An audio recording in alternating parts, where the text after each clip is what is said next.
Rama agrotech, शेती तुमची खात्री आमची. नमस्कार शेतकरी मित्रांनो. तर रामा ॲग्रोटेकच्या ऑफिशियल यूट्यूब चॅनलवरती आपल्या सर्वांचं स्वागत आहे. तर तसेच शेतकरी मित्रांनो, आपला शेतकरी मित्रांचा आवडता कार्यक्रम म्हणजे प्रश्न तुमचे उत्तर आमचे, ह्यामध्ये तुमचे सहर्ष स्वागत आहे. तर नमस्कार शेतकरी मित्रांनो, मी रामा ॲग्रोटेक प्रतिनिधी ज्ञानेश्वर चव्हाण. तर आज आपण प्रश्न तुमचे उत्तर आमचे या कार्यक्रमाच्या माध्यमातून आपण महाराष्ट्रातील असं एक तरकारी पीक आहे जे तरकारी पीक प्रत्येक शेतकरी करतो.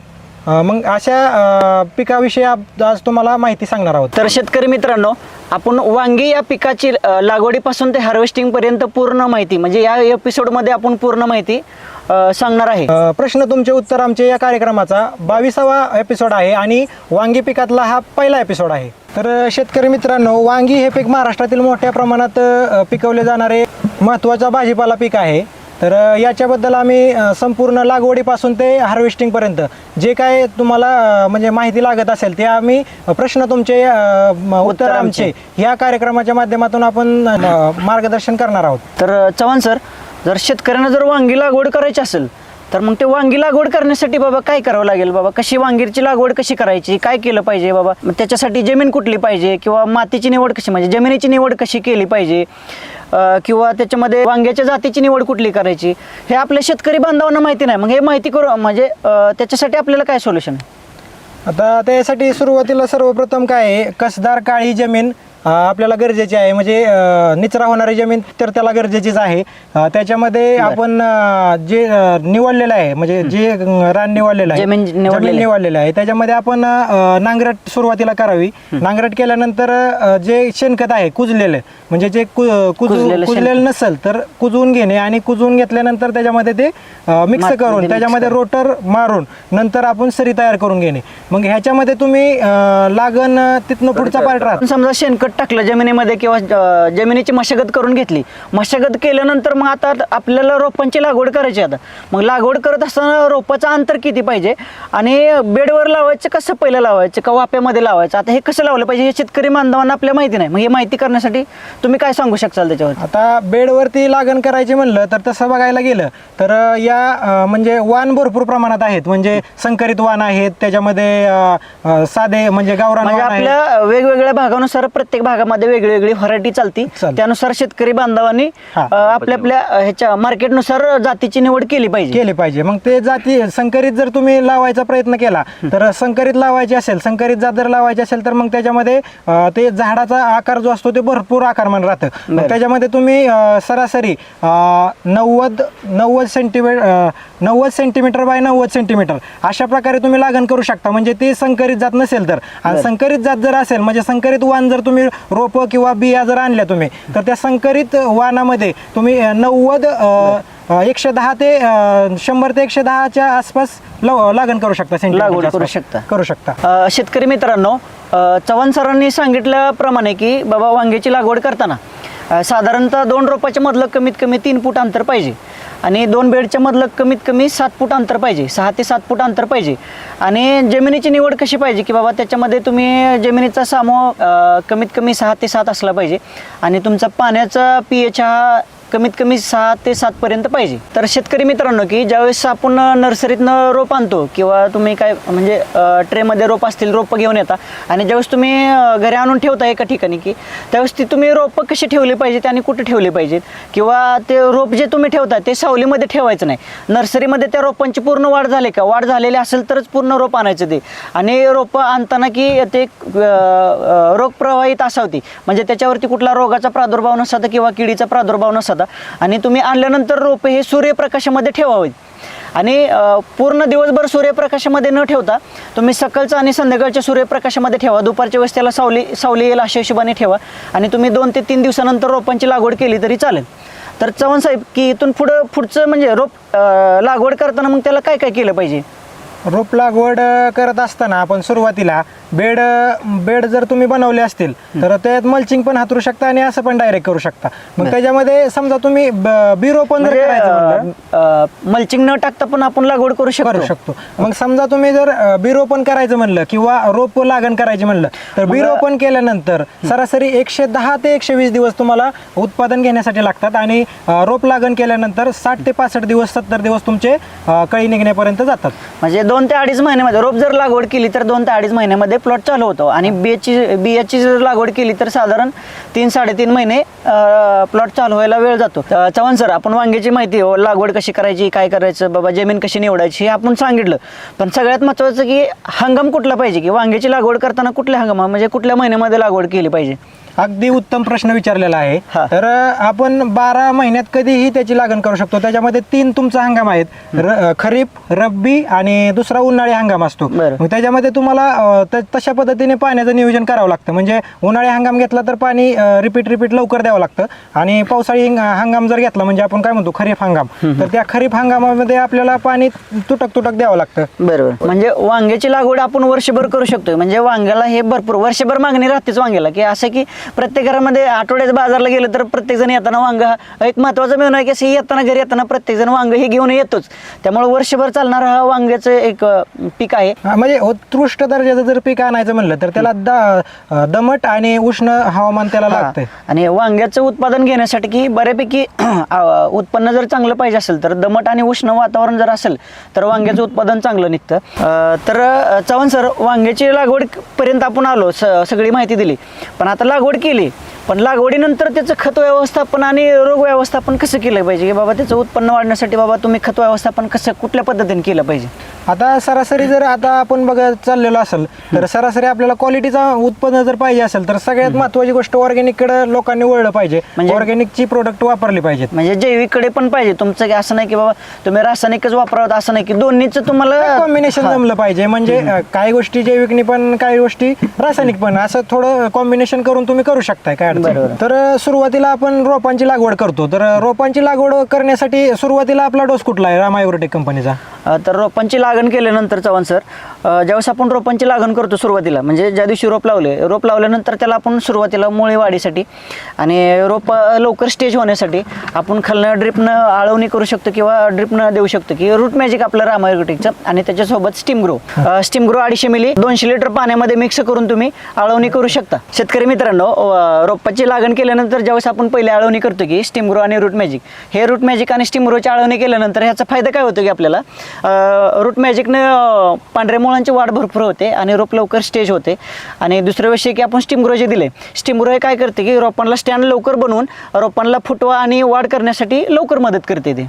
आणि वरून फवारण्यासाठी आपण रामा ॲग्रोटेकचं उत्पादन रामा गोल्ड हे तुम्ही स्प्रेसाठी वापरल्यानंतर त्याची झाडाची वाढ, काळोखी आणि पानांची रुंदी त्याने चांगली वाढते. तर ही स्टेज झाल्यानंतर एक सरासरी 5 ते 6 दिवसांनी आपण निमकरंज आणि घटमुट निम ह्याची म्हणजे सरासरी निमकरंज 1.25 मिली आणि घटमुट निम 1.25 मिली अशी फवारणी त्याच्यानंतर देतो. म्हणजे शेंडा थांबलेला असेल तर तो पूर्णपणे चुरड्या मुरड्या त्याच्यानंतर बोकड्या ह्याच्यामध्ये फरक पडत जातो. तर सर, इथून पुढं म्हणजे वाढीसाठी काय आपण आळवून घेऊ शकतो?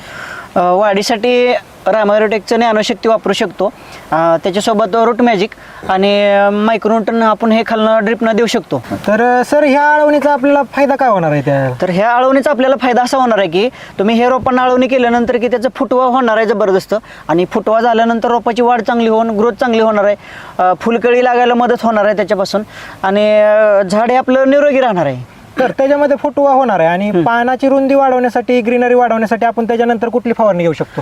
वरून स्प्रेला आपण रामा मॅजिक आणि त्याच्यासोबत रामा गोल्ड हे स्प्रेला घेऊ शकतो आपण. आणि मोदक पण प्रोडक्ट आहे ना आपलं रामा ॲग्रोटेक? मोदक पण आहे की ते पण ते घेतले तरी अजून बेस्ट आहे. त्याच्यापेक्षा म्हणजे हे टप्प्याटप्प्याने आपण एकदम सगळे घेऊ शकत नाही, टप्प्याटप्प्याने आपण घेऊ शकतो ते. हा, टप्प्याटप्प्याने. आणि मला काय म्हणायचं आहे, समजा आता निमकरंज आणि घटमुट निम ही फवारणी किती दिवसाला नंतर रिपीट करायची असते? हे तुम्ही 10 ते 12 दिवसाला रिपीट घेतली पाहिजे. म्हणजे ते जसं वातावरणानुसार ते काम करत राहणार. हा, आणि तुम्ही वातावरण बघून, पावसाळी ढगाळ वातावरण असेल तर तुम्हाला ते वातावरण बदल होईल तसं त्या बदलानुसार तुम्हाला फवारणी हे घ्यावं लागतील. शेतकरी मित्रांनो, की आपल्या झाडाला फुलकळी भरपूर येण्यासाठी किंवा फुल भरपूर लागण्यासाठी तुम्ही रामा ॲग्रोटेकचं Rama magic, steam grow, Rama gold हे वर्ण स्प्रेसाठी तुम्ही वापरू शकता.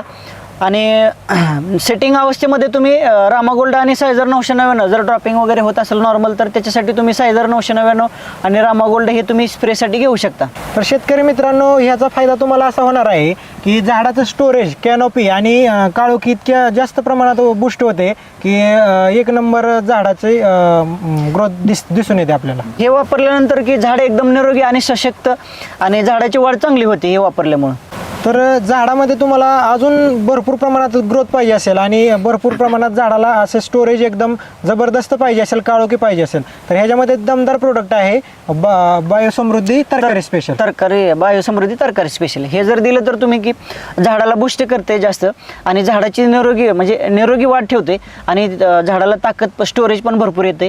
ह्याच्यामुळे काय होतं की तुम्हाला फुलकळी भरपूर लागते आणि दुसरा विषय की ड्रॉपिंग व्हायचं पण प्रमाण कमी राहते. त्याच्यामुळे झाडाची वाढ सशक्त राहते, झाडाची मुळी भरपूर वाढते आणि झाडाला आवरेज पण चांगलं निघते. झाडाची काळोखी असेल किंवा निरोगी पानाची ग्लेझिंग वगैरे हे एक नंबर राहते. तर शेतकरी मित्रांनो, आजच्या एपिसोडमध्ये आपण रोपाची लागण कशी करायची, रोप निवडायचं कसं, माती कशी पाहिजे आणि त्याच्यामध्ये खताचं नियोजन कसं करायचं हे आपण पाहिलेलं आहे. तर ह्याच्यानंतर पुढच्या एपिसोडमध्ये आपण कळी कशी काढायची, निरोगी कळी कशी काढली जाते, त्याच्यानंतर हवामानाचा प्रादुर्भाव कसा पडू नये आणि किडींचं नियोजन कशा पद्धतीने केलं पाहिजे, ह्याच्यावरती फवारण्या कोणत्या घेतल्या पाहिजेत आणि कमी खर्चामध्ये उत्पन्न कसं वाढलं पाहिजे, तर हे आपण नेक्स्ट भागामध्ये पुढच्या एपिसोडमध्ये आपण बघणार आहे. तो एपिसोड प्रश्न तुमचे उत्तर आमचे, प्रश्न तुमचे उत्तर आमचे. नमस्कार शेतकरी मित्रांनो, रामा ॲग्रोटेकच्या ऑफिशियल यूट्यूब चॅनलवरती आपल्या सर्वांचं स्वागत आहे. तसेच शेतकरी मित्रांनो, आपले रामा ॲग्रोटेकचा धडाडीचा कार्यक्रम प्रश्न तुमचे उत्तर आमचे या कार्यक्रमामध्ये सुद्धा तुमचं सहर्ष स्वागत आहे. मी रामा ॲग्रोटेक प्रतिनिधी ज्ञानेश्वर चव्हाण. तसेच शेतकरी मित्रांनो, मी नवनाथ देवकते, रामा ॲग्रोटेक प्रतिनिधी. शेतकरी मित्रांनो, आपण पाठीमागच्या भागामध्ये बघितलं की वांग्याची लागवड कशी करायची, रोपाचं अंतर किती ठेवायचं, बेडमध्ये रुंदी किती ठेवायची आणि 2 रोपामधलं अंतर किती ठेवायचं, तर हे आपण पाठीमागच्या भागामध्ये बघितलं आहे. तर आपण आता आणि वाढ कशी करायची हे पण आपण पाठीमागच्या भागामध्ये बघितलेलं आहे. आणि आता ह्या भागामध्ये आपण बघणार आहे की वांग्याचे रोग आणि कीड व्यवस्थापन ह्या भागामध्ये आपण बघणार आहे. वांगे पिकावरती महत्त्वाचं बघायला गेलं तर 3 महत्त्वाच्या गोष्टींवर लक्ष देणं गरजेचं आहे. त्याच्यामध्ये पाणी व्यवस्थापन, रोग व्यवस्थापन आणि तिसरी गोष्ट म्हणलं तर खत व्यवस्थापन. तर ह्या तिन्हींची सांगड घालून योग्य नियोजन केलं तर व्यवस्थित आपल्याला क्वालिटी मिळू शकते. तसेच शेतकरी मित्रांनो की वांग्याचे जे तुम्ही तीन भाग आहेत, 3 भाग काय की सुरुवातीला पाणी देणे व्यवस्थित, तुम्ही जर पाणी व्यवस्थित दिलं किंवा खत व्यवस्थापन केलं व्यवस्थित आणि रोगांचं जर योग्य निरसन केलं तर तुम्हाला वांग्यामध्ये भरपूर क्वालिटी आणि चांगले उत्पन्न निघू शकते. याच कारणामुळे तर शेतकरी वांगे करत नाही, महत्त्वाची गोष्ट ह्याच कारणामुळे रोग जास्त अशी मनस्थिती झालेली आहे की रोग भरपूर प्रमाणात आहे, वांग करायला नको, किडतात, हे होतात ते होतात. पण महत्त्वाची गोष्ट, वांग जर केलं तर योग्य व्यवस्थापन जर केलं तर वांगे पिकात भरपूर उत्पन्न निघू शकते. तर तेच आपल्याला वांग्यामध्ये जर उत्पन्न वाढवायचं असेल तर वांग्याचं उत्पन्न वाढवण्यासाठी तुम्हाला योग्य मार्गदर्शन पाहिजे आणि त्याच्यासोबत तुम्ही की जैविक आणि रासायनिकचे दोन्हीचे सांगड घालून जर तुम्ही योग्य नियोजन घेऊन जर वांग्याचं जर पीक घेतलं तर तुम्हाला भरपूर असं उत्पन्न निघू शकतं. आणि याच्यामध्ये आपण बघणार आहे की आता वांग्याला कुठले रोग येतात तर त्याच्यावरती आपण विश्लेषण करणार आहे. देवकते सर, सुरुवातीला आपण बघतो शेंडाळी हा प्रकार बघायला मिळतो. तर शेतकरी मित्रांना ह्याचा ह्या पिकावरती काय प्रादुर्भाव जाणवतो? शेतकरी मित्रांनो, वांग्यामध्ये शेंडाळी येते. शेंडाळी सगळ्यात भीती काय की शेतकऱ्यांना शेंडाळी येते. तर कशामुळे येते शेंडाळी? तर शेंडाळी येण्याचं कारण काय? तर शेंडाळी हा कधी येते की जर तुम्ही पिकाची लागवड केली आणि ज्यावेळेस तुमच्या वांग्याची वाढ व्हायला चालू होते, समजा वांग्याची वाढ चालू झाली तुमच्या आणि त्यावेळेस की तुम्ही योग्य प्रमाणात जर फवारणी नाही केली, कीटकनाशक तुमचे नाही जर योग्य व्यवस्थित गेले तर त्यावेळेस तुम्हाला शेंडाळी येणार. आणि शेंडाळी काय येते तर ज्यावेळेस तुमच्या आमुषा आणि पौर्णिमेच्या वेळेस फुलपाखरू येऊन झाडावरती बसतात आणि त्यावेळेस फुलपाखरू अंडे सोडून जातं आणि ते अंडे उभवल्यानंतर 2 ते 3 दिवसामध्ये ते अंडे उभवतं आणि अंडे उभवल्यानंतर त्यातून आळी बाहेर पडते आणि त्या आळी तुमच्या वांग्याच्या शेंड्यामध्ये आतमध्ये होल पाडून आतमध्ये झाडामध्ये जाते. आणि ते कुठं असते की सर्वात प्रथम तुमचं वांग्याचं झाड कवळी वाढ असते. तुम्ही बघू शकता ही कवळी वाढ आहे. त्या कवळी वाढीमध्ये लगेच प्रादुर्भाव आळी करते आणि तिथं आळीनं प्रादुर्भाव केल्यामुळे तिथं काय होतं की शेंडा तुमचा खराब होतो, वांग्याची वाढ थांबते तिथं. शेंडा पण पूर्णपणे बंद पडून जातो. बंद पडतो आणि काय होतं की तिथं वाढ झाडाची थांबली का मग काय होतं की उत्पन्नामध्ये घट येते. आणि उत्पन्नामध्ये घट आली का मग तुमची फुल किडायला चालू होते, फुल किडलं का मग म्हणजे आवरेज महत्त्वाची गोष्ट, शेतकऱ्याने खालनं काय बी सोडलं फुटव्यासाठी ह्याच्यासाठी तर त्याचा फायदा होऊ शकत नाही. म्हणजे शेंडाळी जर असेल तर फुटवा एकदम टॉप शेंडा नाही फुटवा होणार की, पण ते काय होतं की झाडाची वाढ होत नाही पाहिजे तेवढी, शेंडा वाढ न झाल्यामुळे काय होते की उत्पन्न पाहिजे तेवढं अपेक्षित मिळत नाही. आणि ज्यावेळेस आपला बहार चालू होतो की बाबा प्लॉट चालू झालाय आणि शेंडाळी जर पडली, शेंडाळी पडल्यानंतर काय होतं की मग नवीन झाडाची वाढ थांबते, नवीन झाडाची वाढ थांबली का तुम्हाला नवीन फुलं येण्याची थांबतात, आणि नवीन फुलं येण्याची थांबली का मग ते काय होते की तुमचं उत्पन्न घटलं जाते तिथं. म्हणजे शेतकरी मित्रांनी जर सुरुवातीपासून जर ह्याच्यावरती लक्ष दिलं नाही तर शेतकरी म्हणजे हितच मोठा त्याला गाळा पडू शकतो. हा बरोबर आहे, कारण हे तुम्ही सुरुवातीपासून योग्य म्हणजे शक्यतो तुम्ही अमावस्या आणि पौर्णिमेला तुम्ही त्याची कीटकनाशक म्हणजे की ज्यावेळेस पौर्णिमा असते, पौर्णिमेच्या आदल्या दिवशी किंवा पौर्णिमे दिवशी म्हणा, किंवा अमावस्या असेल तर अमावस्याच्या आदल्या दिवशी किंवा अमावस्याच्या दुसऱ्या दिवशी किंवा अमावस्या दिवशी जर तुम्ही अंड्यावरती म्हणजे अंडी फुटण्यासाठी त्याच्यावर जर तुम्ही योग्य प्रमाणात जर स्प्रे घेतले, मार्केटमधले असेल किंवा कुठलेही तुम्ही घ्या, त्याच्यावरती स्प्रे घेतलं तर त्याच्यावरती म्हणजे शेंडाळीसाठी तुम्हाला लवकर नियंत्रण मिळून जाते. म्हणजे शेतकऱ्याला नियोजन करण्यासाठी पौर्णिमा आणि अमावस्या ही महत्वाचं आहे का? हो महत्वाचं, हे सगळ्यात महत्वाचं आहे तुम्हाला. तर तसेच आता आपण सगळं शेंडाळीचं सांगितलं, तर ह्या शेंडाळीवरती आपल्या रामा ॲग्रोटेकची कोणकोणती उत्पादनं काम करतात? तर तसं बघायला गेलं तर रामा ॲग्रोटेकची उत्पादनं वापरायची म्हटलं तर याला आपलं लोहा किंग वापरू शकता तुम्ही, घटमुट नीम वापरू शकता आणि बायो इन्व्हर्टर हे पण तुम्ही वापरू शकता. मग त्याचं कसं आहे की तुमची पिकाची वाढ किती आहे, तुमच्या पिकाला गरज कुठली की हे बघून तुम्ही त्याचे स्प्रे म्हणजे त्यांच्या रामा ॲग्रोटेकच्या प्रतिनिधीशी संपर्क करून तुम्ही त्यांना कुठले स्प्रे घ्यावे लागतात हे तुम्ही विचारून त्यांना स्प्रे घ्या. तर लोहा किंग आपण वापरायला सांगतो शेतकरी मित्रांना, तर लोहा किंग हे कशा पद्धतीचं प्रोडक्ट आहे, म्हणजे जैविक आहे, ऑर्गॅनिक आहे, कशा पद्धतीचं नियोजन आहे? लोहा किंग काय होतं की तुम्ही जर आज सकाळी जर स्प्रे घेतला म्हणजे तुम्हाला 12 तासामध्ये त्याचा रिझल्ट मिळतोय, शेंडाळी असेल किंवा फळ पोकारणारी असेल तर ह्या दोन्हीवरती पण तुम्हाला बेस्ट उपाय मिळतो. पण हे कसं की तुम्ही प्रिव्हेंटिव्ह घेणं गरजेचं आहे. तुम्ही आल्यानंतर जर घ्यायचं म्हटलं तर तुम्हाला त्याचा रिझल्ट थोडासा वेळ म्हणजे थोडक्यात जी अंडी जी घातलेली असतात त्या अंडी नष्ट करण्याचं आधी काम करायचं आपल्याला. हो, सगळ्यात महत्त्वाचं ते तुम्ही काम केलं पाहिजे. ते जर तुम्ही त्याच्यावर जर काम केलं, फुलपाखरांना जे अंडी घातलेले असते त्याच्यावर जर तुम्ही अगोदरच काम केलं तर तुम्हाला तो प्रादुर्भाव शेतकऱ्याचा फायदा पण होणार आहे, कारण जी दुसरा स्प्रे घ्यायची गरज आहे, दुसरा स्प्रे घ्यायची परत गरज पडणार नाही, म्हणजे जास्त प्रादुर्भाव होणार नाही. सगळ्यात जे जास्त महागडे स्प्रे असतात शेतकरी म्हणतात की नाही जास्त सगळ्यात महागडे स्प्रे घ्यावं लागतात तर वांग्याची शेंडाळी कमी होते.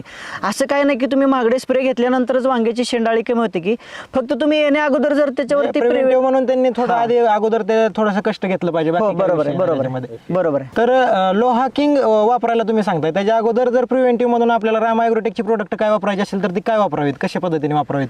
तर तुम्हाला वांग्यामध्ये जर प्रिव्हेंटिव्ह म्हणजे कीड व्यवस्थापनामध्ये प्रिव्हेंटिव्ह जर तुम्हाला स्प्रे घ्यायचे असतील तर त्याच्यामध्ये तुम्ही सुरुवातीला आपलं निमकरंज वापरू शकता. दुसरं प्रोडक्ट आहे आपलं लोहा किंग, ते पण तुम्ही वापरू शकता. आणि तिसरं प्रोडक्ट आहे आपलं घटमुट नीम, हे तुम्ही तिन्ही प्रोडक्ट वापरू शकता. पण ते स्टेप बाय स्टेप तुम्ही वापरा की बाबा सुरुवातीला काय वापरलं पाहिजे. तुम्ही सुरुवातीच्या लहान अवस्थेमध्ये तुम्ही निमकरंज वापरा, नंतर थोडी वाढ झाली बाबा फुटवा निघायला लागला त्यावेळेस तुम्ही घटमुट नीम वापरू शकता. आणि नंतर तुम्ही शेवटच्या टप्प्यामध्ये तिसरा भाग म्हणजे झाडांची वाढ व्हायला लागली, फळं म्हणजे फुलकळी यायला लागले त्यावेळेस तुम्ही लोहा किंग हे स्प्रेला घेऊ शकता तुम्ही.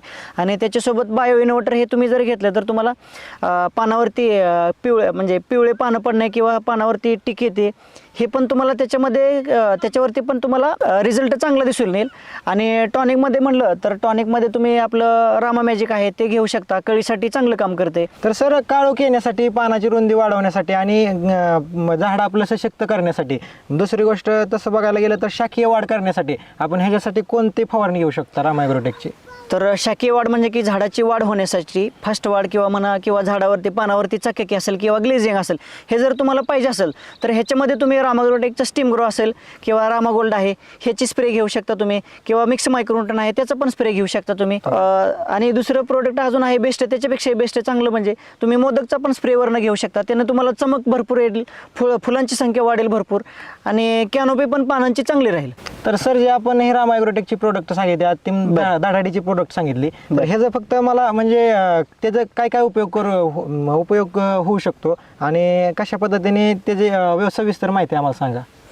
तर रामा गोल्ड जे आहे ते रामा गोल्ड काय करते की प्रकाश संश्लेषण क्रिया म्हणजे तुम्ही जे स्प्रे घेतला त्याचा तर पानामध्ये प्रकाश संश्लेषण क्रिया वाढवण्याचं काम करते ते, म्हणजे अन्नद्रव्य तयार करण्याचे किंवा पुरवण्याचं काम करते ते. पानामध्ये वाढ पण होणार, म्हणजे पानामध्ये वाढ होणार, पानाची रुंदी होणार आणि काळोखी पण येणार. बरोबर, म्हणजे रामा गोल्ड. आणि स्टीम ग्रो कशासाठी वापरलं जातं? स्टीम ग्रो हे की तुमच्या शाखामध्ये वाढ करण्यासाठी किंवा फुटवा काढण्यासाठी पण त्याची मदत होऊ शकते. स्टीम ग्रोची म्हणजे हा, शाकीय steam- वाढ. शाकीय वाढीसाठी. स्टीम ग्रोची शाकीय वाढ करण्यासाठी आपण स्टीम ग्रो वापरू शकतो. हो. बरोबर आहे. आणि त्याच्यानंतर रामा मॅजिकचे कशासाठी वापर रामा मॅजिक हे तुम्हाला ब्रँचेस वाढवण्यासाठी म्हणजे फुटवा भरपूर निघण्यासाठी आणि फुलकळी निघण्यासाठी हे तुम्ही वापरू शकता. म्हणजे रामा मॅजिक जर तुम्ही वापरलं तर त्याला झाडाचा फुटवा पण भरपूर होणार आणि फुलांची संख्या पण भरपूर वाढणार. तर त्याच्यामध्ये रामा मॅजिकचं प्रमाण कसं घ्यायचं? तर रामा मॅजिकचं प्रमाण हे तुम्ही फवारणीसाठी रामा मॅजिक हे फवारणीसाठी पण वापरू शकता आणि ड्रिपनं पण देऊ शकता की म्हणजे तुमच्या पिकाची वाढ कशी आहे त्या हिशोबानं तुम्ही स्प्रेला किंवा ड्रिपमधून देऊ शकता. जर तुम्हाला फुलांची संख्या पाहिजे असेल तर तुम्ही वरून स्प्रेला द्या आणि स्प्रेला त्याचं 1.25 मिलीचं प्रमाण आहे. म्हणजे एट ए टाइम आपल्याला प्रकाश संश्लेषण क्रिया वाढवायची आणि कळी पण काढायची. अशा कळी अवस्थेमध्ये कॉम्बिनेशनला कुठलं देऊ शकतो त्याच्याबरोबर? कॉम्बिनेशनला तुम्ही रामा मॅजिक आणि रामा गोल्ड हे दोन्हीचं कॉम्बिनेशन तुम्ही देऊ शकता आणि रामा गोल्ड हे तुम्ही लिटरला प्रमाण आहे त्याचं 2 मिलीचं प्रमाण आहे. 2 ते 2.5 मिलीपर्यंत तुम्ही घेऊ शकता. तर याच्यामध्ये आपण बघतो बुरी एक प्रकार आहे. तर बुरीसाठी काय काय उपाययोजना कराव्यात? तर बुरीचा प्रादुर्भाव होण्याचे अनेक कारण आहेत. म्हणजे बुरी कशामुळे येऊ शकते तर तुमचं दमट हवामान जास्त असेल किंवा पानांवरती संसर्गजन्य बुरशीचा संसर्ग होणे किंवा सर्कस्पोरासारखा रोग पानांवरती प्रादुर्भाव होणे. तर ह्याच्यामुळे काय होतं की बुरशी कशामुळे वाढते तर पानांवरती सर्कस्पोराचा जर प्रादुर्भाव वाढला तर मग पाने पिवळे पडतात आणि पानावरती काळे टिपके येतात. त्याच्यामुळे पण बुरी वाढू शकते. किंवा दुसरं तुमचं पाण्याचं नियंत्रण जर नाही झालं योग्य, पाण्याचं प्रमाण जर जास्त झालं तर त्याच्यामुळे मुळी थांबते आणि मुळी थांबल्यामुळे झाडं अन्नद्रव्य घेण्यास थांबते आणि अन्नद्रव्य घ्यायला थांबलं की रोगांचा प्रादुर्भाव म्हणजे त्याच्यामुळे बुरीचा पण प्रादुर्भाव जास्त वाढू शकतो त्याच्यामध्ये पण. आणि तिसरं कारण असं आहे की तुमचे जर झाडामध्ये पानांची जर गर्दी जास्त झाली असेल किंवा सूर्यप्रकाश क्रिया जर जास्त म्हणजे सूर्यप्रकाश जर तुमचा खाली जास्तपर्यंत पडत नसेल आणि जमिनीमध्ये जर दमट हवामान किंवा ओलावा जर जास्त टिकून राहिला तर तरी पण तुमचे बुरीचा प्रादुर्भाव वाढू शकतो. तर ह्याच्यासाठी तुम्ही काय केलं पाहिजे की सर्वात प्रथम तुमचं पाण्याचं योग्य नियोजन झालं पाहिजे. जर तुमचं पाण्याचं योग्य नियोजन झालं म्हणजे पाणी तुम्ही लिमिटमध्ये दिलं, वापसा पद्धतीवर जर पाणी दिलं तर त्याच्यामुळे काय होतं की मुळी चांगली चालू राहते, अन्नद्रव्य घेणारी मुळी फास्ट चालू राहते आणि त्याच्यामुळे झाडाला पोषक द्रव्य खालून घ्यायला मदत होते आणि वरून सूर्यप्रकाश चांगला भेटल्यामुळं पानांमध्ये पण चांगले विश्लेषण आणि पानांवरती चमक किंवा ग्लेझिंग पण हे वाढते चांगलं. म्हणजे एक आणि प्रकारे, उत्पन्नामध्ये पण वाढ होते तुमचे. हे पण तुम्ही काळजी घेतली पाहिजे शेतकरी मित्रांनो. या परिस्थितीमध्ये आपले रामा ॲग्रोटेकची कोणकोणती उत्पादन काम करतात ह्याच्यामध्ये? तर चव्हाण साहेब या परिस्थितीमध्ये वांग्याला जर तुम्ही म्हणता की बुरीवरती तर कुठले काम करतात रामा ॲग्रोटेकचे प्रोडक्ट तर ह्याच्यामध्ये तुम्ही निमकरंज आणि कापूर पण फवारणी घेऊ शकता वरून. त्याच्यावर पण तुम्हाला चांगला प्रादुर्भाव मिळेल म्हणजे त्याच्यानं तुम्हाला योग्य म्हणजे पिकामध्ये चांगली वाढ होईल त्यांना किंवा त्याचा रोगाचा प्रादुर्भाव जास्त होणार नाही. आणि दुसरं तुम्ही रामा ॲग्रोटेकचं बायो इन्व्हर्टर हे पण तुम्ही स्प्रेसाठी घेऊ शकता. तर ते तुम्ही त्याचं योग्य मार्गदर्शन घेऊन म्हणजे प्रतिनिधीशी संपर्क करून तुम्ही त्याच्यामध्ये पण तुम्ही योग्य पद्धतीने मार्गदर्शन घेऊन त्याचा वापर करू शकता. आणि योग्य नियोजन करत असताना सगळ्यात महत्त्वाची गोष्ट म्हणजे झाडाची रोगप्रतिकारक शक्ती कशी वाढेल म्हणजे रोगाचा प्रादुर्भाव जास्त प्रमाणात पसरू नये. म्हणजे सर्वात प्रथम तुम्ही सांगितलेलं की रोगप्रतिकारक शक्ती झाडाची वाढली पाहिजे म्हणजे स्टोरेज झाडाचं वाढलं पाहिजे. बरोबर. तर चव्हाण सर झाडामध्ये जर स्टोरेज वाढवायचं असेल किंवा झाडाची रोगप्रतिकार शक्ती जर जास्त वाढवायची असेल किंवा रोगप्रतिकार शक्ती जर कमी होऊ नये असं जर वाटत असेल शेतकरी मित्रांना तर तुम्ही सर्वात प्रथम काय केलं पाहिजे की तुमचं पाणी योग्य नियोजन झालं पाहिजे. जर तुम्ही पाणी जर असं म्हणजे पाण्याचं जर तुमचं नाही नियोजन पाण्याचं तुम्हाला करता आलं तर त्यांना पण तुमचे प्रादुर्भाव जास्त वाढणार आहेत रोगांचे. आणि त्याच्यानंतर तुमचं खत व्यवस्थापन व्यवस्थित झालं पाहिजे. जर झाडाला काय गरज आहे बाबा कशाची गरज आहे हे तुम्ही त्याच्या गरजेनुसार जर दिलं तर तुम्हाला त्याच्यामुळे पण झाडाची रोगप्रतिकारशक्ती वाढवू शकता तुम्ही. तर शेतकरी मित्रांनो जर तुम्हाला झाडामध्ये जर खरंच रोगप्रतिकारशक्ती जर वाढवायची असेल तर त्याच्यामध्ये तुम्ही रामा ॲग्रोटेकचं तरकारी स्पेशल हा देऊ शकता तुम्ही.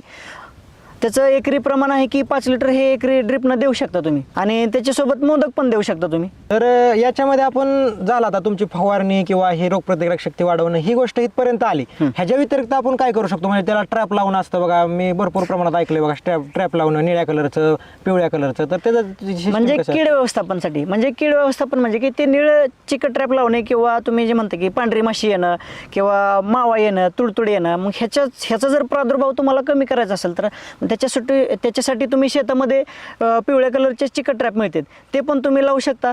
किंवा तुम्ही निमतेलची पण फवारणी घेऊ शकता त्याच्यामध्ये, त्याच्यामुळं पण तुम्हाला त्याच्यावरती प्रादुर्भाव झालेला कमी होऊ शकतो. म्हणजे सरासरी तुम्ही ट्रॅप जर लावलं तर त्याच्यामध्ये 50-50% असं तुमचा बचत होते का, म्हणजे फवारणीमध्ये? हो, तुमच्या फवारणीमध्ये पण बचत होते आणि तुम्हाला कीड व्यवस्थापनामध्ये म्हणजे जास्त फवारणी पण तुम्हाला करावं लागत नाही. तर आपण भुरीबद्दल अतिशय योग्य प्रकारे माहिती दिली. तर सरासरी आपण कीटक व्यवस्थापन ह्याच्यावरती आपण बोललेलो आहोत. तर सरासरी मला काय म्हणायचं आहे, सध्या लाल कोळी हा रोग भरपूर प्रमाणात ह्याचा प्रादुर्भाव वाढतो आणि शेतकरी खूप प्रचंड म्हणजे ह्या गोष्टीला खूप भेटतो. तर सरासरी मला सांगा ह्याच्यावरती काय उपाययोजना करावी? तर चव्हाण सर, तुम्ही चांगली माहिती विचारली की बाबा लाल कुळी हा वांग्यावरती जास्त प्रमाणात प्रादुर्भाव करतो आणि त्याच्यामुळे तुमच्या पिकाचं नुकसान भरपूर होतं.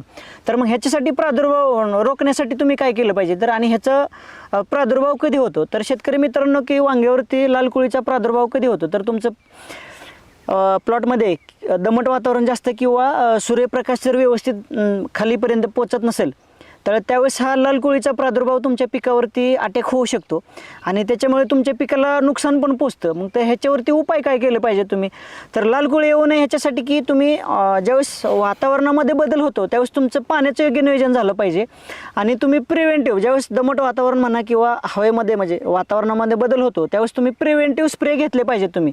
तर शेतकरी मित्रांनो की जर तुम्हाला लाल कोळीचा जर प्रादुर्भाव रोखायचा असेल, मी प्रत्येक वेळेस म्हणतो की प्रिव्हेंटिव्ह हा का घेतलं पाहिजे, तर तुम्ही ज्यावेळेस रोग येण्याच्या अगोदर जर तुम्ही त्याच्यावरती जर तुम्ही स्प्रे घेतले किंवा त्याची जर काळजी घेतली त्या पिकाची, तर तुमच्या प्लॉटमध्ये जास्त रोगांचा प्रादुर्भाव होणार नाही आणि त्याच्यामध्ये काय होणार, ज्यावेळेस तुम्ही प्रिव्हेंटिव्ह घेता त्यावेळेस तुमच्या खर्चाची बचत होणार आणि खर्चाची बचत झाल्यामुळे काय होणार की तुमच्या उत्पन्नामध्ये वाढ होते आणि तुम्हाला तुमचा प्लॉट जास्त काळासाठी चालत राहतोय. म्हणजे ह्याच्यामध्ये निमकरंज आणि कापूर ही फवारणी प्रिव्हेंटिव्ह म्हणून आपण चालवू शकतो का? हो, घेऊ शकता की तुम्ही प्रिव्हेंटिव्हमध्ये निमकरंज आणि कापूर पण घेऊ शकता किंवा तुम्ही इतर कीटकनाशक सोबत आपलं निमकरंज पण घेऊ शकता तुम्ही, तसं पण चालते काय म्हणजे त्याच्यामध्ये पण कॉम्बिनेशनला हो, कॉम्बिनेशनला जर तुम्ही घेतलं तरी तुम्हाला जर आवश्यकता असेल तर घ्या, तुम्ही नसेल तर घेऊ नका, तुम्ही तेवढंच घ्या. तर सर प्रिव्हेंटिव्ह म्हणून आपण किती दिवसाला घेऊ शकतो फवारणी? तर प्रिव्हेंटिव्ह जर घ्यायचं म्हणलं तर प्रिव्हेंटिव्हमध्ये कसं की तुमच्या वातावरणाच्या बदलानुसार तुम्ही प्रिव्हेंटिव्ह स्प्रे घेतले पाहिजे. समजा जर पावसाचं वातावरण असेल तर तुम्हाला कमीत कमी 4-5 दिवसाला किंवा 7 दिवसाला स्प्रे घ्यावं लागेल आणि जर कोरडं हवामान म्हणजे थंड किंवा कोरडं हवामान जर असेल तर तुम्ही 8 ते 10 दिवसाला पण स्प्रे घेऊ शकता. म्हणजे तसं हवामानानुसार जर वातावरणात बदल झाला तर तशा पद्धतीने तुम्ही स्प्रे टाकायचे. तर माऊली सर की तुम्ही प्रश्न विचारला ते चांगलं की बाबा स्प्रे किती दिवसाला घेतला पाहिजे त्याचा, तर तुमच्या वातावरणाच्या बदलानुसार स्प्रे घेतला पाहिजे आणि वातावरण जर चांगलं असेल तर तुम्ही 8 ते 10 दिवसाला पण स्प्रे घेऊ शकता तुम्ही. 8 ते 10 दिवसाला स्प्रे घेतला तर काय अडचण नाही? हो, 8 ते 10 दिवसाला जर स्प्रे घेतला तुम्ही तर एकदम तुम्हाला बेस्ट म्हणजे चांगले रिझल्ट मिळतील त्याच्यामध्ये. म्हणजे स्वस्तात मस्त रामा ॲग्रोटेकचे प्रिव्हेंटिव्ह म्हणून निमकरंज आणि कापूर जर वापरलं तर अतिउत्तम प्रकारे प्रिव्हेंटिव्ह म्हणून काम होऊ शकतं. हो, होऊ शकतं, एक नंबर काम होऊ शकतं. सर, तर रोगावरती नियंत्रण कसं मिळवायचं ह्याच्याबद्दल आपण तुम्ही सांगितलं, सर्व माहिती सांगितलेली आहे. तर ह्याच्यानंतर म्हणजे आता सुरुवातीला आपण कळी निघते बरोबर, कळी निघाल्यानंतर सेटिंगच्या नंतर पुढची प्रोसेस काय करावं लागते, म्हणजे त्याच्यामध्ये टॉनिक काय द्यावं लागतं आणि तिथून पुढच्या बुरशीनाशक कीटकनाशकचा काय सविस्तर माहिती सांगा. तर माऊली सर तुम्ही प्रश्न छान विचारला की बाबा लागवड केल्यानंतर साधारण 1 महिन्याचं रोप झालं किंवा 1-1.5 महिन्याचं झालं, ज्यावेळेस त्याला फुलकळी लागायला लागली किंवा फळधारणा व्हायला लागली, मग ह्यावेळेस तुम्ही त्याला खत व्यवस्थापन किंवा अन्नद्रव्यांची काय व्यवस्थापन दिलं पाहिजे, म्हणजे त्याला कुठली गरज आहे बाबा काय दिलं पाहिजे. तर शेतकरी मित्रांनो की त्याला काय की बाबा तुम्हाला सेटिंग म्हणजे फुलधारणा होण्यासाठी तुम्ही रामा मॅजिक वापरू शकता किंवा मोदक पण वापरू शकता तुम्ही आणि रामा ॲग्रोटेकचं मोदक. आणि दुसरं म्हटलं जर समजा दुय्यम अन्नद्रव्यामध्ये किंवा सूक्ष्म अन्नद्रव्यामध्ये म्हटलं तर तुम्ही मिक्स मायक्रोन्यूट्रन वापरू शकता, झिंक वापरू शकता, रामा झिंक वापरू शकता किंवा रामा बोरॉन वापरू शकता. बरं, हे दुय्यम अन्नद्रव्य ह्याचं प्रमाण सांगा की आम्हाला, कशा पद्धतीने सोडावं शेतकऱ्यांनी? आता स्प्रेला जर म्हटलं तर तुम्ही रामा झिंक हे तुम्ही 1 ग्रॅमनं स्प्रेला वापरू शकता, रामा बोरॉन हे तुम्ही 1 ग्रॅमनं स्प्रेला घेऊ शकता आणि मोदक हे तुम्ही 2 मिलीनं स्प्रेला घेऊ शकता तुम्ही. तर त्याचं फायदे काय की तर झिंकनं तुम्हाला काय होतं की पानावरती काळोखी वाढते आणि फळ धारण्यासाठी लवकर आणि फळांचं वजन येण्यासाठी पण मदत होते आणि बोरॉनमुळे काय होते की तुमची फळगळ होत असेल किंवा फळधारणा लवकर होत नसेल किंवा फळांना वाकडा तिकडा आकार येत असेल तर त्यावेळेस तुम्ही बोरॉन दिलं तर रामा बोरॉन दिलं तर त्याच्यामुळे पण तुम्हाला त्याचं हे होऊ शकतं म्हणजे ग्लेझिंग किंवा चमक आणि फळगळ जे आहे ते थांबते. तर याच्यामध्ये मी तुम्हाला 3 प्रोडक्ट सांगितले आहे की रामा झिंक, रामा बोरान आणि रामा मोदक हे तुम्ही तिन्ही प्रोडक्ट वापरू शकता. म्हणजे हे दिल्यानंतर वातावरणानुसार म्हणजे कळी निघते, परत ते गळते. गळ थांबवण्यासाठी आपण काय उपाययोजना केल्या पाहिजेत? मंगळ थांबायसाठी समजा विषाणूजन्यमध्ये म्हटलं तर तुम्हाला आपलं रामा बायो इन्व्हर्टर हे तुम्ही स्प्रेला देऊ शकता. आणि त्याच्यानंतर तुम्ही रामा बोरॉन पण वापरू शकता. बोरॉन पण वापरू शकतो. हो, म्हणजे बोरॉन. सेटिंगच्या अवस्थेमध्ये हो, वापरू कोणतंही शकता. वातावरण असलं तरी त्या सेटिंगच्या अवस्थेमध्ये तुम्ही बोरॉन वापरू शकताय. हो बरोबर आहे. पण ह्याच्यामध्ये महत्त्वाचा मुद्दा असा आहे की तुम्हाला पाण्याचं योग्य व्यवस्थापन करणं गरजेचं आहे. याच्यामध्ये हे पाण्याचं पण तुम्ही व्यवस्थापन करणं गरजेचं आहे. पाण्याचं योग्य व्यवस्थापन हा. सेटिंग होण्यासाठी हो. म्हणजे सेटिंग होण्यासाठी सर्व गोष्टींची गरज आहे. प्रकाश संश्लेषण क्रिया, हो. परत पाण्याचं व्यवस्थापन हो. आणि योग्य कीटकांचं नियोजन. हो. म्हणजे आणि त्याच्यामध्ये बुरशीनाशक व्यवस्थित म्हणजे बायो इन्व्हर्टर तुम्ही म्हणताय, हो. तर बायो इन्व्हर्टर व्यवस्थित पद्धतीत फवारणी केली तर व्यवस्थित आपलं सेटिंग होऊन जातं. म्हणजे थंडीच्या दिवसामध्ये आपल्याला फुलगळीची म्हणजे अवस्था जाणवते. मग त्यावेळेस आपण इन्व्हर्टर की हा. हो त्यावेळेस तुम्ही इन्व्हर्टर बायो इन्व्हर्टर हे वापरू शकता. रामायग्रोटेकचं बायो इन्व्हर्टर वापरू शकता तुम्ही. आणि आता सध्या तुम्ही प्रिव्हेंटिव्ह म्हणून सांगितलं होतं निमकरण कापूर, तर ही निमकरण कापूर आपण फुलकळी अवस्थेमध्ये वापरू शकतो का? हो वापरू शकता की तुम्ही. समजा जर तुम्हाला मुळीला जर प्रॉब्लेम असेल तर तुम्ही मुळी चेकअप असेल किंवा तुम्हाला खालून पण ड्रिपनं तुम्ही देऊ शकता. म्हणजे ह्या अवस्थेत मला एवढं समजलंय सर की निमकरण आणि कापूर आपण सुरुवातीपासून हार्वेस्टिंग पर्यंत प्रिव्हेंटिव्ह म्हणून प्रत्येक वेळेस देऊ शकतोय. म्हणजे तुम्ही ही महत्त्वाचा प्रश्न विचारला की तुम्ही सर, जर तुम्ही वांग्याची लागवड जर करत असाल तर वांग्याची लागवड केल्यापासून तुमचा प्लॉट जोपर्यंत चालू आहे तोपर्यंत तुम्ही हे कंटिन्यू तुम्ही वापरू शकता. आणि ह्याच्यामध्ये निमकरंज आणि कापूर हे तुम्ही कंटिन्यू वापरू शकता की. आणि वरनं स्प्रेला पण तुम्ही 10-10 दिवसाच्या अंतराने स्प्रेला पण घेऊ म्हणजे शकता. ह्या व्यवस्थापनामध्ये तुम्ही आता प्रिव्हेंटिव्ह म्हणून निमकरण कापूर घ्यायला लावलेला आहे 10 दिवसाच्या अंतराने किंवा 6 दिवसाच्या 7 दिवसाच्या जसं वातावरण आहे त्याच्यानुसार. हो. त्याच्यानंतर आपले अमावस्या आणि पौर्णिमा ही महत्वाची चुकवायची नाही. अमावस्या आणि पौर्णिमा ह्याच्या आसपास एक फवारणी झाली पाहिजे तुमची. झाली पाहिजे. तर त्याच्यामध्ये काय की अमावस्या आणि पौर्णिमेला तुम्ही कीटकनाशकची फवारणी घेतली पाहिजे. मग कीटकनाशकमध्ये काय घेतलं पाहिजे की तुम्ही आपलं लोहा किंग, रामायग्रोटेकचं लोहा किंग हे तुम्ही वापरू शकता. आणि त्याच्यामध्ये दुसरं प्रिव्हेंटिव्हसाठी अजून त्याच्यासाठी घटमुट निम आणि निमकरंज पण वापरू शकता. तर आज आपण या भागामध्ये बघितलेलं आहे की रोग व्यवस्थापन, पाणी व्यवस्थापन, कीड व्यवस्थापन आणि खत व्यवस्थापन कशा पद्धतीने करायचंय. मित्रांनो तुम्ही जर हा एपिसोड बघितलेला आहे प्रश्न तुमचे उत्तर आमचे ह्याच्यामध्ये ऑफिशियल यूट्यूब चॅनलमध्ये, तर तुम्हाला जर ह्याच्यामध्ये अजून वांग्याच्या पिकामध्ये जर तुम्हाला काय अजून प्रश्न विचारायचे असतील किंवा तुम्हाला जर काय माहिती घ्यायची असेल तर तुम्ही रामायग्रोटेकच्या यूट्यूब चॅनलमध्ये कमेंट बॉक्समध्ये जाऊन तुम्ही प्रश्न विचारू शकता. किंवा तुम्हाला जर अजून त्याच्यामध्ये जर तुम्हाला अजून जास्त माहिती पाहिजे असेल तर तुम्ही रामायग्रोटेकच्या कस्टमर केअरला कॉल करू शकता किंवा फोन करू शकता. एकदा तुम्ही फोन करून तुम्हाला त्याच्यावरती सर्व माहिती मिळली जाईल. तर शेतकरी मित्रांनो आपण पुढच्या भागामध्ये बघणार आहे की साईज, चमक आणि ग्लेझिंग आणि मार्केटला माल तुमचा कसा गेला पाहिजे ह्याच्यावरती आपण पुढच्या भागामध्ये बोलणार आहे. तर शेतकरी मित्रांनो की तुम्हाला जर अजून काय प्रश्न विचारायचे असेल किंवा अजून तुमच्या काय शंका असतील तर हे तुम्हाला जर ह्याच्यावरती जर तुम्हाला मार्गदर्शन हवे असेल तर किंवा तुमच्या शंकेला जर निरसन करायचं असेल तर तुम्ही रामायग्रोटेकचे अवश्य एकदा पाहू शकता की प्रश्न तुमचे उत्तर आमचे हा कार्यक्रम तुम्ही अवश्य एकदा पाहू शकता. तर शेतकरी मित्रांनो तुम्हाला पण प्रश्न पडले असतील तर अवश्य पाहायला विसरू नका. प्रश्न तुमचे उत्तर आमचे, प्रश्न तुमचे उत्तर आमचे, प्रश्न तुमचे उत्तर आमचे. रामकृष्ण हरी. शेतकरी मित्रांनो रामा ॲग्रोटेकच्या ऑफिशियल यूट्यूब चॅनलवरती आपल्या सर्वांचे स्वागत आहे. तसेच शेतकरी मित्रांनो आपला रामायग्रोटेकचा धडाडीचा कार्यक्रम म्हणजे प्रश्न तुमचे उत्तर आमचे या कार्यक्रमामध्ये तुमचे सहर्ष स्वागत आहे. शेतकरी मित्रांनो मी ज्ञानेश्वर चव्हाण, रामा ॲग्रोटेक प्रतिनिधी. शेतकरी मित्रांनो मी रामायग्रोटेक प्रतिनिधी नवनाथ देवकते. तर शेतकरी मित्रांनो प्रश्न तुमचे उत्तर आमचे या पर्वातील 23वा भाग आणि वांगे पिकातील 3रा भाग. तर या भागात आपले सर्वांचे स्वागत आहे. तर शेतकरी मित्रांनो आपण पाठीमागच्या 2 भागामध्ये वांग्याच्या 2 भागामध्ये आपण बघितलं की पिकाची वाढ कशी करायची आणि पिकाला उत्पन्न कसे म्हणजे जास्त उत्पन्न कसे निघले पाहिजे आणि त्याचं योग्य नियोजन कसं झालं पाहिजे म्हणजे किडींचे व्यवस्थापन आणि रोग व्यवस्थापन हे आपण पाठीमागच्या 2 भागामध्ये बघितलेलं आहे. तसेच पाठीमागच्या भागामध्ये शेंडाळी, करपा, त्याच्यानंतर बुरी, डावणी याच्यावरती नियंत्रण कसं मिळवावं आणि रोगावरती नियंत्रण मिळवून खतांचं योग्य नियोजन कशा पद्धतीने करावं हे आपण गेल्या भागात बघितलेलं आहे. तसेच शेतकरी मित्रांनो आज आपण या भागामध्ये साईज, चमक, ग्लिजिंग आणि आपला माल मार्केटला कशा पद्धतीने विकला जातो आणि कोणत्या कालावधीमध्ये आपण तो माल म्हणजे हार्वेस्टिंग केला पाहिजे म्हणजे त्या पद्धतीने त्याची लागवड आणि हार्वेस्टिंग केलं पाहिजे या विषयावर आपण बोलणार आहोत. तर देवकते साहेब, आता सेटिंग आपण मागच्या भागात बघितलं, सेटिंग पर्यंत आपण सगळं नियोजन सांगितलेलं आहे. तर त्याच्यानंतर आपलं त्याच्यानंतरचं नियोजन काय राहतं म्हणजे रोगावरती, आणि आपण तर आता ह्याच्यामध्ये काय म्हणतो आपण प्रिव्हेंटिव्ह म्हणून निमकरण कापूर सांगितलं ते शेवटपर्यंत आहे. पण तरी पण समजा आपल्याला सेटिंग अवस्थेनंतर किडीची अवस्था असते, त्यामध्ये काय करावं लागेल?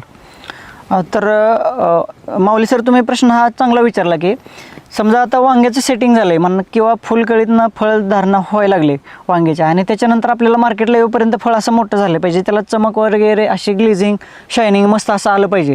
तर हे आणण्यासाठी आपण काय केलं पाहिजे की त्याला तुम्ही योग्य नियोजन, किडीचं व्यवस्थापन योग्य केलं पाहिजे. म्हणजे समजा कीटकनाशक तुम्ही बाहेरून काय फवारताय त्याच्यासोबत आपलं तुम्ही लोहा किंग तुम्ही त्याच्यामध्ये असं म्हणजे फवारणी करू शकता त्याच्यासोबत ॲड करून तुम्ही. ओके. किंवा पाठीमागच्या भागामध्ये आपल्या 2 भागामध्ये शेतकऱ्यांनी असे कमेंट केलं होते की बाबा तुम्ही मार्गदर्शन हे खूप चांगलं केलेलं आहे, पण याच्यामध्ये अजून आम्हाला उत्पन्न वाढवण्यासाठी काय करावं लागेल, किंवा तुम्ही आळीसाठी तुम्ही काय करू शकाल त्याच्यामध्ये. तर आळीसाठी म्हटलं तर आपण त्याच्यामध्ये की बाबा रेग्युलर काय तुम्ही स्प्रे घेता त्याच्यामध्ये आपलं लोहा किंग हे तुम्ही ॲड करू शकता. हे केल्यानंतर पण तुम्हाला आळीवरती चांगलं नियंत्रण मिळू शकतं. ओके. म्हणजे किडीवरती आपल्याला सर्वात महत्त्वाचं सेटिंग झाल्यानंतर किडीवरती आपल्याला नियंत्रण मिळवावं लागेल. मग सेटिंग झाल्यानंतर कोणकोणते रोग त्याच्यामध्ये जाणवतात आपल्याला? तर सेटिंगपासून पुढे की समजा फळधारणा चालू झाली म्हणजे हार्वेस्टिंगला माल जर येत असेल पुढे, तर त्याच्यावरती काय की बाबा बुरीचा एक अटॅक होऊ शकतो. आणि दुसरं काय की समजा तुमचं पाण्याचं योग्य नियोजन झालं पाहिजे, खताचं योग्य नियोजन झालं पाहिजे, आणि किडींमध्ये म्हटलं तर फक्त आळी आणि पांढरी माशी. म्हणजे ह्याच्यामुळे शेतकरी सगळ्यात महत्त्वाचं सेटिंग झाल्यानंतर बरेच शेतकऱ्यांचा असा प्रॉब्लेम आहे की फळ किडलं जातं. बरोबर आहे. मार्केटला भरपूर असे म्हणजे 300 कॅरेट निघले, 400 कॅरेट निघले, तर 100 कॅरेट गावतात आणि 200-300 कॅरेट फेकून द्यावं लागतात, कारण ही कीड आहे महत्त्वाचं. आणि ह्याच्यामुळं लोक लागवड करत नाहीत. मग ह्याच्यानुसार कसं नियोजन केलं पाहिजे त्यांनी?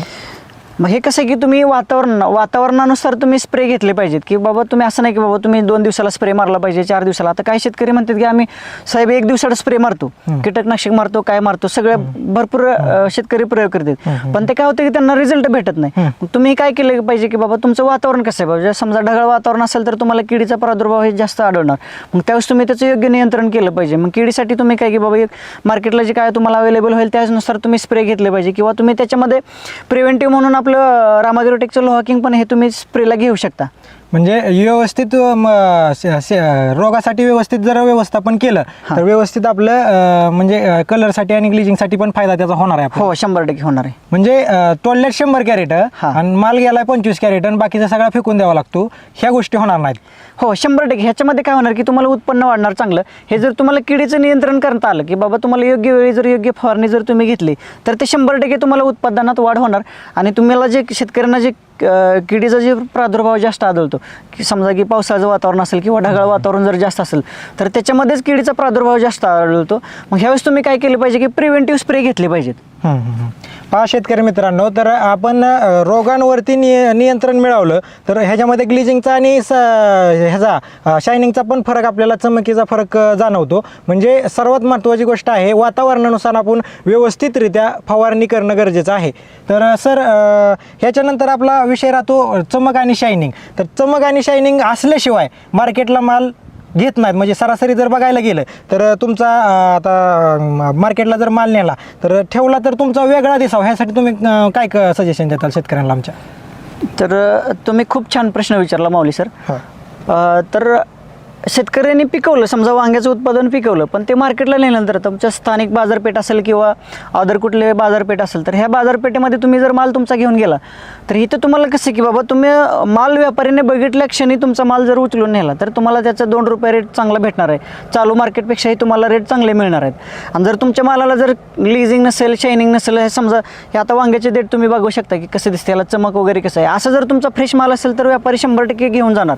आणि जर हे जर तुम्हाला डल असेल, समजा ह्याच्यावरती काय बुरी देठावरती आले असेल, चमक नसेल असे व्यवस्थित, तर 100% हा तुमचा मार्केटला माल हा कमी रेटने विकले जाणार किंवा त्याला रेट तुम्हाला कमी भेटणार किंवा त्याचे पैसे कमी होणार.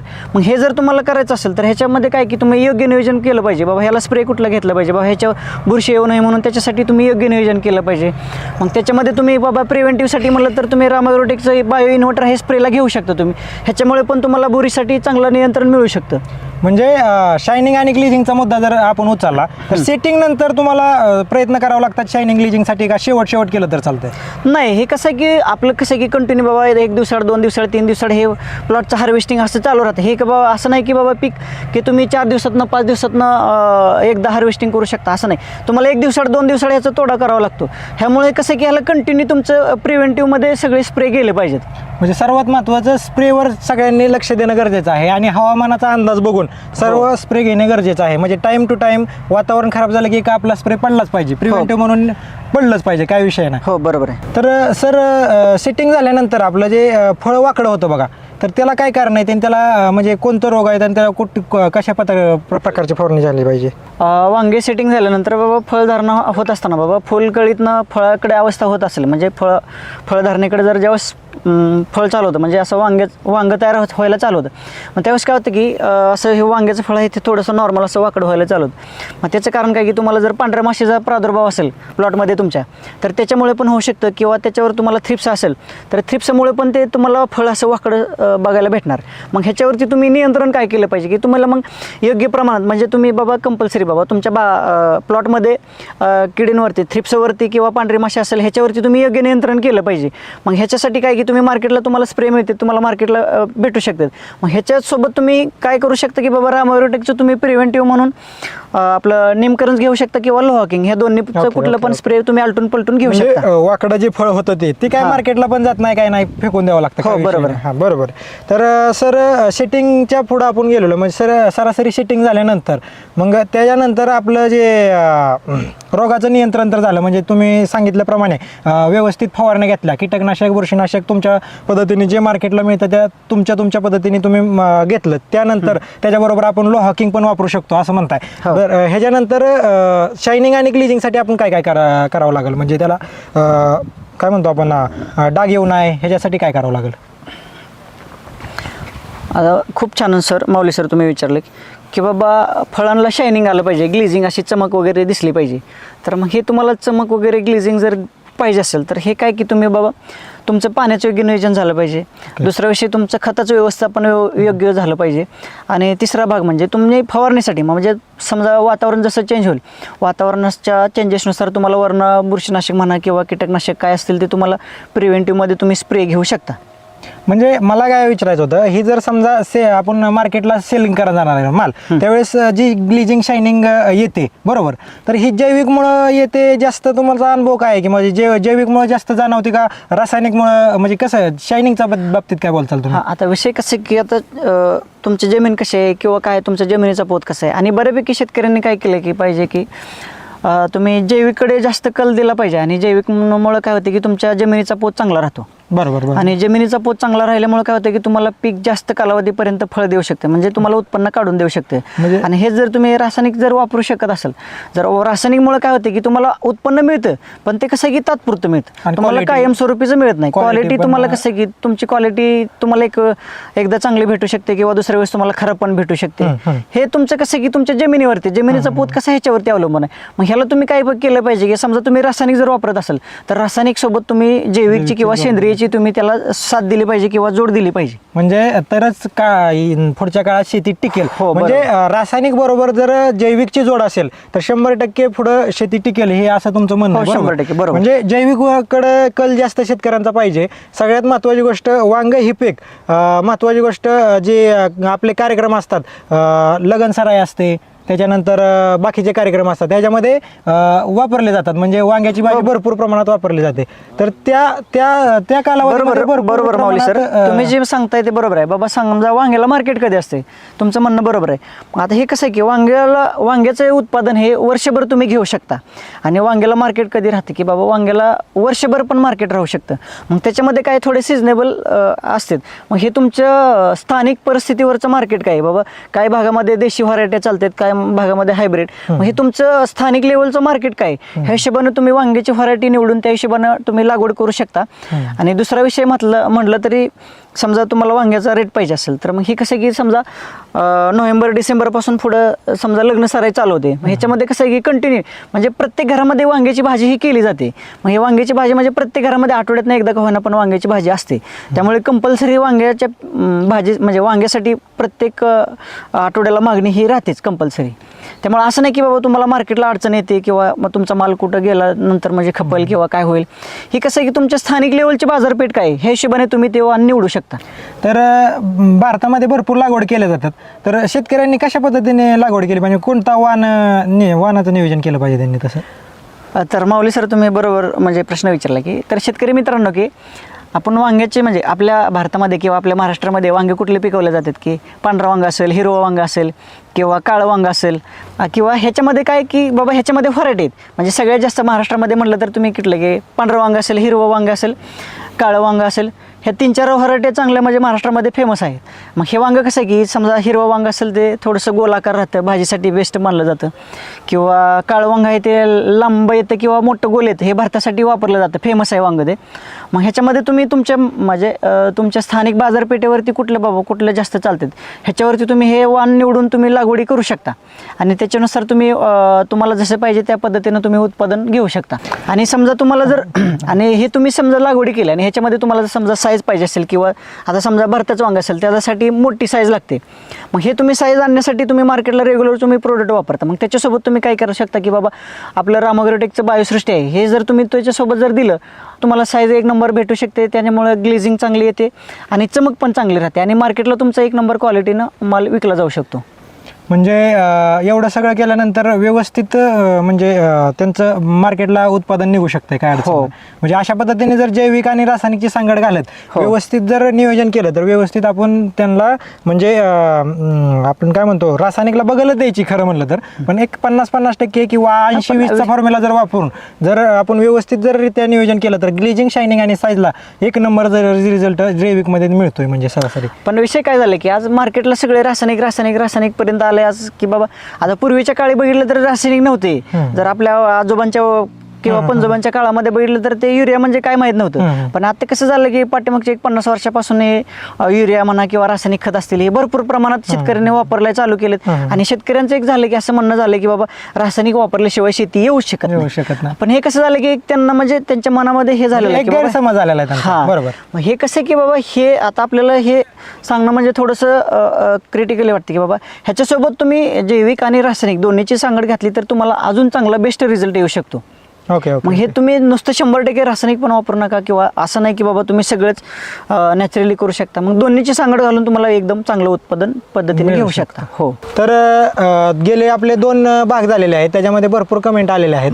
तर शेतकरी मित्रांचं म्हणणं असं आहे की बाबा हे सगळं मार्गदर्शन जे आहे आपण देतोय म्हणजे हे जे प्रश्न तुमचे उत्तर आमचे ह्याच्यामध्ये जे कमेंट येत आहेत की बाबा हे उत्पादन मिळतं कुठं किंवा हे जे सिस्टीम कशा पद्धतीने चालेल किंवा काय म्हणजे तुम्ही माऊली सर म्हणलं की बाबा हे आपण जे सांगतोय बाबा ह्याच्यामध्ये समजा तरकारी स्पेशल असेल हे तुम्ही वापरायचं आहे, शेतकऱ्यांना वापरायचं आहे. मग हे मिळतं कुठं तर शेतकरी मित्रांनो हे प्रोडक्ट कुठे मिळतं किंवा समजा बायोसमृद्धी तरकारी स्पेशल जर तुम्हाला वापरायचं असेल तर हे मिळतं कुठे की समजा आपण व्हिडिओ बघताय त्या व्हिडिओच्या तुम्हाला लिंकवरती ह्याच्यावर व्हिडिओमध्ये तुम्हाला नंबर दिलेला आहे. तर शेतकरी मित्रांनो तुम्हाला जर हे उत्पादन वापरायचं असतील तर हे उत्पादन तुम्हाला वापरण्यासाठी व्हिडिओ बघत असताना तुम्हाला त्या स्क्रीनवरती नंबर दिलेला आहे. त्या नंबरवरती तुम्ही कॉल करून विचारू शकता की बाबा हे उत्पादन तुम्हाला कुठे मिळेल.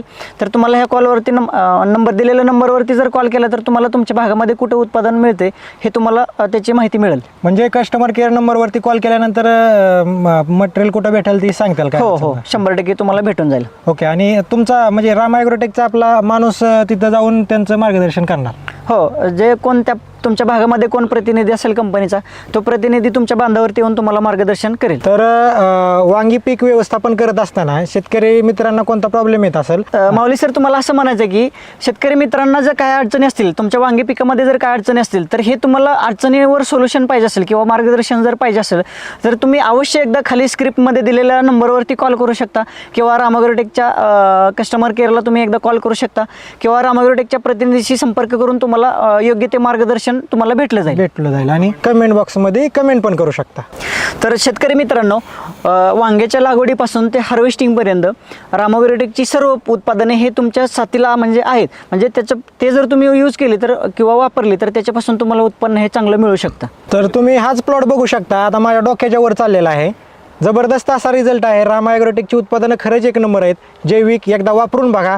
रामकृष्ण हरी. तर जाता जाता शेतकरी मित्रांनो एवढं सांगेल की बाबा तुम्हाला वांग्या पिकामध्ये जर कुठल्या अडचणी असतील किंवा काही तुम्हाला अडचणी येत असतील, त्याच्यावरती तुम्हाला सोल्युशन भेटत नसेल, तर तुम्ही अवश्य एकदा रामा ॲग्रोटेकच्या यूट्यूब चॅनलला सबस्क्राईब करा किंवा त्याच्यावरती तुम्ही जर तुम्हाला व्हिडिओ दिसतील किंवा तुम्हाला त्याच्यावरती नंबर येतो त्या नंबरवरती तुम्ही अवश्य एकदा कॉल करून तुम्ही त्याची माहिती घेऊ शकता. तर शेतकरी मित्रांनो, शेतकऱ्यांच्या समस्याला उत्तर देणारा एकमेव कार्यक्रम म्हणजे प्रश्न तुमचे उत्तर आमचे. शेतकरी मित्रांनो, तुमच्या प्रश्नांना व समस्यांना उत्तर देणारा कार्यक्रम म्हणजेच प्रश्न तुमचे उत्तर आमचे. प्रश्न तुमचे उत्तर आमचे. प्रश्न तुमचे उत्तर आमचे.